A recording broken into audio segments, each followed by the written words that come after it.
expect us to be glorious, free-flowing, or put a big score up at all. And if we lost, I wouldn't be shocked. You've covered off everything I wanted to say, really. I don't think it'll be quite as high scoring. I think 18-12 in favour of Wigan, but it could feasibly go Lee's way if you know, if they keep the discipline right and if they go out with the aggression. They could easily overwhelm some of these younger Wigan players, but I think you should just about have enough to come away with the victory. So, to Friday night... might be key, I suppose. Yeah. Wigan might have been focusing on that, given how weak we were in the first half. Possibly so, yeah, absolutely. And getting the errors down as well. Friday night then, St Helens take on Widnes at the totally wicked Stadium. Widnes buoyed with a couple of good performances, but honestly, on balance, I think St Helens are going to have too much for them this week. I'm unconvinced by Widnes away from home, and I think Saints will have enough on Friday night under the lights at the totally wicked Stadium. So I'm going for a Saints victory, 30-18. I'm unconvinced by Widnes because they were up against a Catalan side that were not try very hard.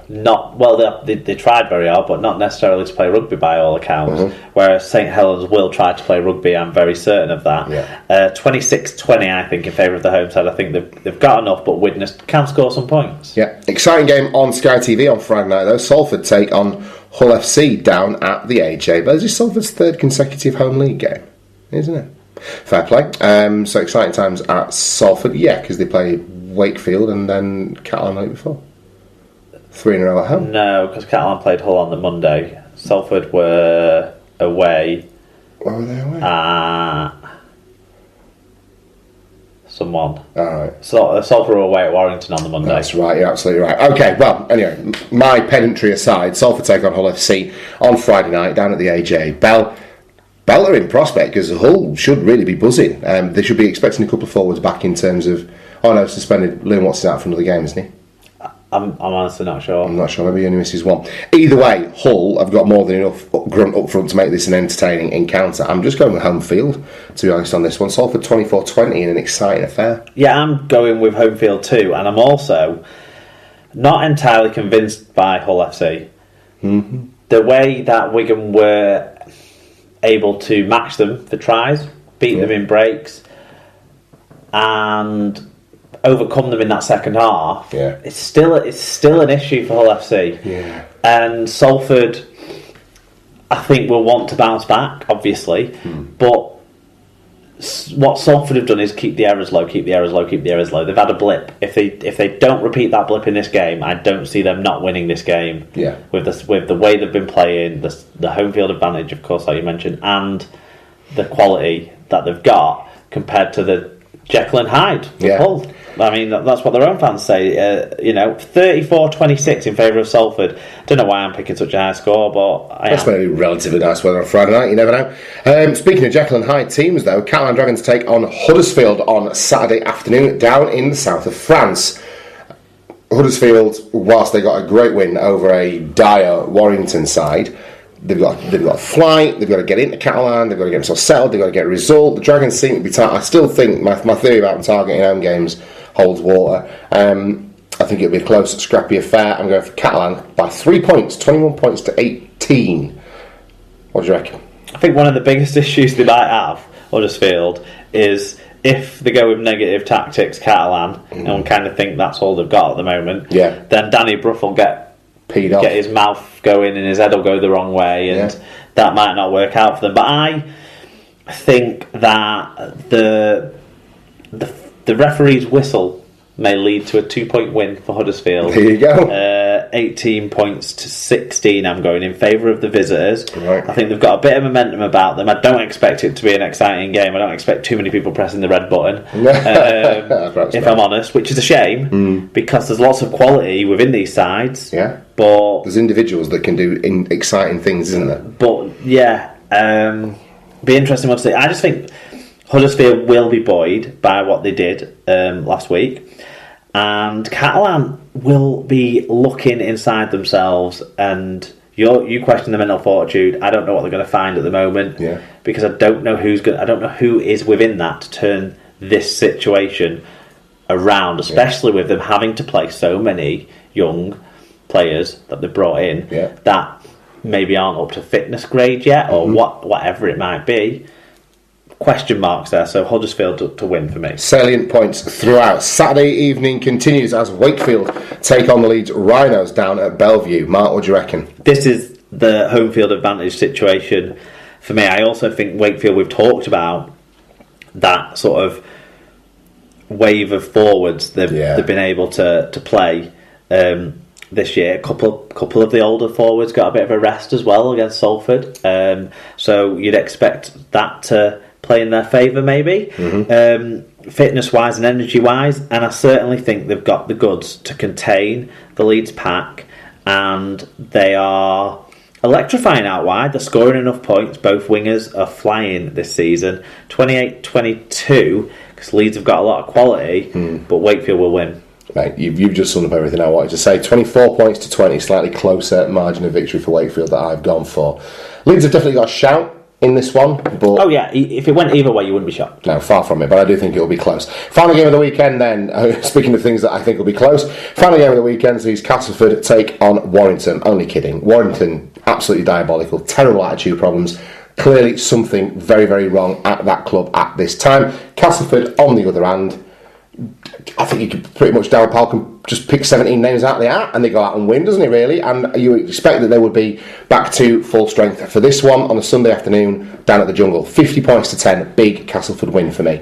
Wow, I think Castleford win, not quite as big. I think Warrington might win the first 10 and the last 10, but Castleford will win all in between. 38-20 I'm going. There you go, fantastic. But don't just take our words for it. You can jump on to Superbrew and make your predictions and also make changes to your dream team lineups ahead of this weekend's action. And of course, if you're out and about this weekend, you can follow all the Super League action as it happens. Thanks very much indeed to our friends at SL Clubs on Twitter. Give them a follow and never miss a thing. Championship game of the week, Mark. I've picked out Sheffield and Halifax. Because the two teams that play each other are the closest on the table of this week's fixtures, but also Sheffield doing all right at the moment. Yeah, they're scoring a lot of points, or scoring more points than. Well, they're scoring well. I don't know. They've scored. They've scored quite a few points. Tries in the last few games. Halifax need a win, big time. Otherwise, they're probably going to slip too far away from that top four at this stage, which so I think it's a crucial game for Halifax against a Sheffield side that are doing pretty well.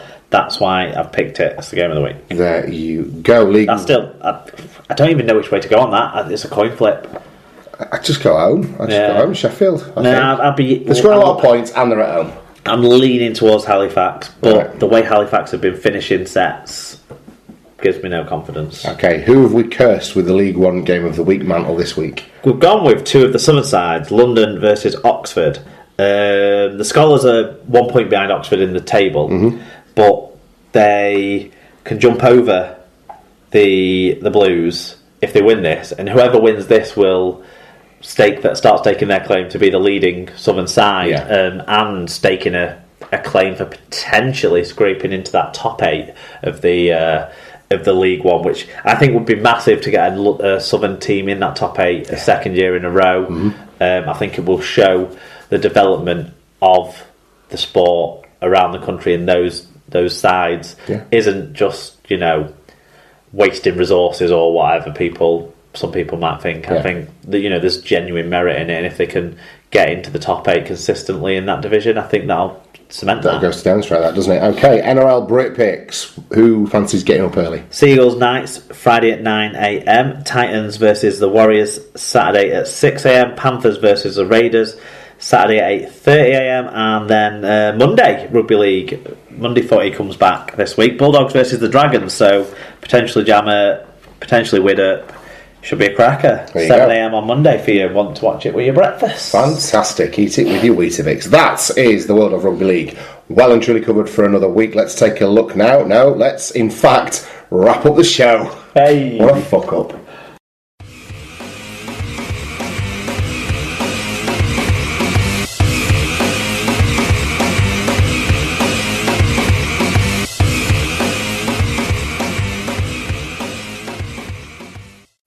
Okay, so we come to the end of the 145th Super League pod and trivia time, Mark. I had a bit of an hard time last week. It was It was a tricky one. What have you got for us this week, mate? Well, we've talked about it earlier, so you've been planning your answers all the way through the show. I've written a couple of notes, that's so all. It's SLP, so the SLP trivia this week is the 7 men that are older than Tom playing in Super League this year. So for the record, I was 35 on April the 28th. I nearly forgot my own fucking birthday. April the 28th this year. Yeah, so the 7 players who are also eligible along with you to play Masters Rugby League for this stage, as we're recording, because actually later this week another player does turn 35. But he still won't be older than me though, will he? No, right. So but he'd be eligible for Masters Rugby League. Okay, so what have you got for us then? You've obviously, one of them I gave you in the news. I snuck a hint in there and you've worked that one out, I'm sure. Do you want to take a crack at the 7, or do you want me to give the clues and see if... No, let's do it properly. Let's do the clues, because other people like to play along. So let's do it that way, and that might remind me of a couple. Because I haven't written 7 names down, so I know I'm going to struggle. I know already. I kind of want to see if you're there already, though. Well, no, you can't look at my answers. I'm not allowed to look at your questions. The oldest player in the league, and in line to set a new all-time Super League appearance record this season, fitness permitting. Andy Lynch. Yes. Cross him off. I don't think you... Stop peeking! A player closing his career with his hometown club after starting his career there in the 90s before spells at 3 other Northwest clubs. Ooh. 3 other Northwest clubs. John will know. No. Give it again. A player closing his career with his hometown club after starting his career there in the 90s before spells at 3 other Northwest clubs. A Widnes player? Nope. Who's he playing for now? Not telling you that. And then pass. Who is it? I know there will be ones where I kick myself, but just... Hooker. Hooker. Fucking hell. Who's the oldest hooker in town? Who's the oldest hooker in town? I think we should do these earlier on. The 3 other clubs he played for were St Helens, Wigan and Warrington. Mickey Hyam. There you go. Thank you. You don't get that one, though. That's half a mark. No. You didn't tell me his name. Mickey Hyam. Half. 1.5 out of 2. One of the best exports to the NRL we've produced in the Super League era. Gareth Ellis. Yeah. I know you had that one written down. Okay. I'm covering my answers up now. Former Wakefield player who started his career in the 90s, this forward has been capped 25 times by England. Still playing. Still playing Super League this year, as they all are. It's not Gaz Ellis. No. Benny Westwood. Yeah. How many names have you still got written down? I've got 1 for certain and 2 with question marks next to them. So it's anyone's game at this point. One club forward who made his Super League debut back in 1999 and has gone on to play in 6 grand finals. John Wilkin. No. Fuck up. Who then? You don't. Do you want me to say it again? Right. One club forward who has made his Super League debut back in 1999 and has gone on to play in 6 grand finals. Jamie Jones Buchanan. Yes. Thank you. John Wilkin, of course, started his career at Hull KR. He did, didn't he? The proud Yorkshireman. Italian international. Mark Minicello. Crossing him off my list as well. 4 tries in 5 games for Australia for this experienced back who is only a few days older than Tom. So this is the one I think I've... Oh... Is it Joe Monahan? It is Joe Monahan. Is he older than me? Yeah. Fuck, I was on the border. He's literally, I think, 6 days older than you. There you go. That still counts. Fantastic. Well 6 out of 7, Tom. 6.5 out of 7, Mark. 6 out of 7, Tom. I'll take 6 out of 7 at this point. I won't even quibble. Won't even quibble over further than you already have. I won't even quibble anymore over the travesty of you not letting me have Mickey Hyam. Thank you. Mm-hmm. It was one of my better performances, hasn't it? Yeah. But the problem is, if I centre it around you, I feel like fuck all doing me apart from the fact that I was the pin that it all came off. It's not questions about me, is it? No. Right, there you go. But there you go. So let's